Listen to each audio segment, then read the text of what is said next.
Hi ಎಲ್ಲರಿಗೂ ನಮಸ್ಕಾರ. ಹನುಧ್ವನಿ official ಪೇಜ್ಗೆ ಸ್ವಾಗತ. ಬನ್ನಿ, ಈ ದಿನ 700 ವರ್ಷದ ಇತಿಹಾಸ ಇರುವ ಒಂದು ದೇವಸ್ಥಾನಕ್ಕೆ, ಒಂದು ಪುರಾತನ ದೇವಸ್ಥಾನಕ್ಕೆ ಭೇಟಿ ನೀಡೋಣ. ಈ ದೇವಸ್ಥಾನದ ಹೆಸರು ಶ್ರೀ ಕ್ಷೇತ್ರ ಗುಡ್ಡದ ರಂಗನಾಥ ಸ್ವಾಮಿ, ಮಾದಿಗೊಂಡನಹಳ್ಳಿ, ಕುದೂರು ಹೋಬಳಿ, ಮಾಗಡಿ ತಾಲೂಕು, ರಾಮನಗರ ಜಿಲ್ಲೆ. ಬೆಂಗಳೂರು ಟು ಹಾಸನ ಹೈವೇನಲ್ಲಿ ಇದು ಸಿಗುತ್ತೆ.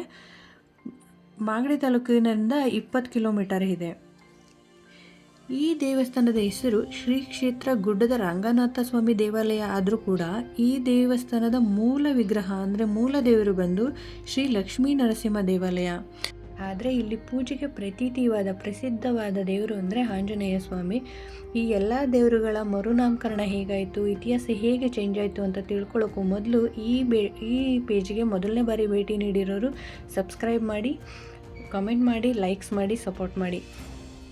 ಬನ್ನಿ, ಇಲ್ಲಿ ನೀವೇನು ನೋಡ್ತಿದ್ದೀರಾ ಬಂದು ಇಲ್ಲೊಂದು ದೇವಸ್ಥಾನ ಇತ್ತು, ಏನೋ ಒಂದು ಕುರುಹುಗಳು ಕಾಣಿಸ್ತಾ ಇದೆ ನೋಡಿ. ಇಲ್ಲಿ ಬಂದು ಮೇ ಬಿ ವ್ಯಾಪಾರ ಕಟ್ಟೆಗಳಂತ ಇರ್ತಿದ್ದಲ್ಲ, ಮಾರ್ಕೆಟಿಂಗ್ ಮಾಡ್ತಿದ್ರಲ್ಲ ಆ ಕುರುಹುಗಳಂತ ಇರ್ಬೋದು. ಇಲ್ಲಿ ಇದ್ದ ಮೂಲ ದೇವಸ್ಥಾನ ಹಿಂದೆ ಇದೆ, ಅದನ್ನು ಲಾಸ್ಟಲ್ಲಿ ತೋರಿಸ್ತೀನಿ. ಇಲ್ಲಿ ದೇವಸ್ಥಾನ ಇದ್ದ ಸಂಪೂರ್ಣವಾಗಿ ನವಾಬರ ಕಾಲದಲ್ಲಿ ಅವರ ಆಳ್ವಿಕೆಯಲ್ಲಿ ಸಂಪೂರ್ಣವಾಗಿ ನಾಶ ಮಾಡ್ತಾರೆ. ಆದರೆ ಇಲ್ಲಿ ಭಕ್ತಾದಿಗಳು ಜನಸಾಗರ ಜಾಸ್ತಿ ಇದ್ದದ್ರಿಂದ ಮೂಲ ದೇವರು ಏನಿತ್ತು ನರಸಿಂಹಸ್ವಾಮಿಯವರಿಗೆ ಹೋಗಿ ಒಂದು ಅಷ್ಟಮಂಗಲ ಪ್ರಶ್ನೆಯನ್ನು ಹಾಕ್ತಾರಂತೆ.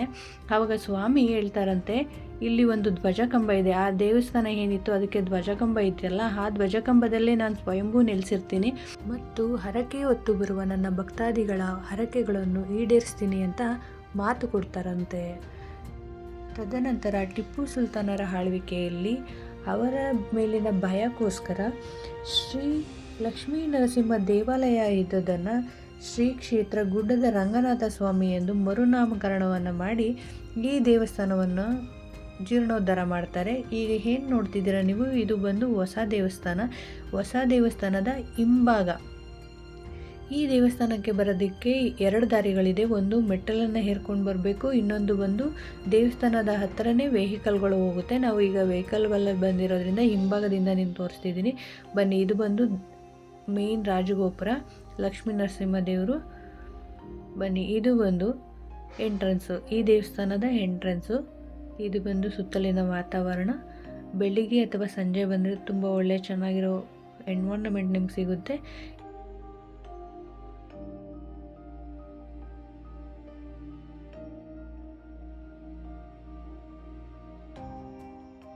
ಬನ್ನಿ, ದೇವಸ್ಥಾನದ ಒಳಗಡೆ ಹೋಗೋಣ.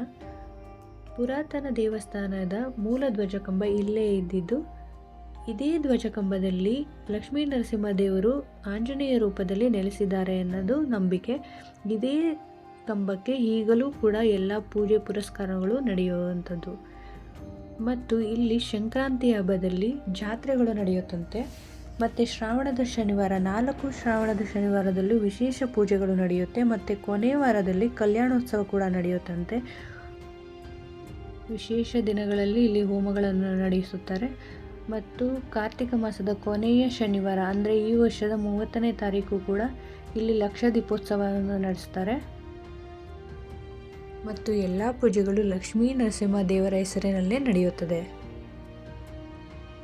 ಬನ್ನಿ, ಇವಾಗ ಹಳೆ ದೇವಸ್ಥಾನ, ಮೂಲ ದೇವಸ್ಥಾನ ಎಲ್ಲಿತ್ತು, ಲಕ್ಷ್ಮೀ ನರಸಿಂಹ ದೇವಸ್ಥಾನ ಇತ್ತಲ್ಲ, ಇದೇ ಆ ಸ್ಥಳ.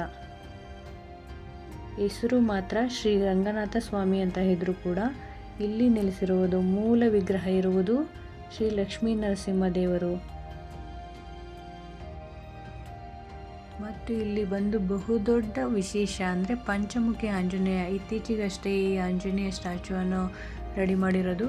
5 ಮುಖಗಳುಳ್ಳ ಆಂಜನೇಯ ಸ್ವಾಮಿ, ಗರುಡ ಸ್ವಾಮಿ, ವರಹ ಸ್ವಾಮಿ ಮತ್ತು ಇತ್ತ ಕಡೆ ಬಂದು ಹಯಗ್ರೀವ ಸ್ವಾಮಿ ಮತ್ತು ನರಸಿಂಹ ಸ್ವಾಮಿ.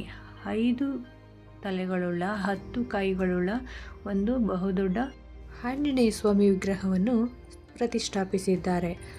ಮತ್ತು ಇಲ್ಲಿ ಕಾರ್ತಿಕ ಮಾಸದ ಪ್ರತಿ ಶನಿವಾರ ಮತ್ತು ಭಾನುವಾರ ಅನ್ನದಾಸೋಹ ಕೂಡ ನಡೆಯುತ್ತೆ.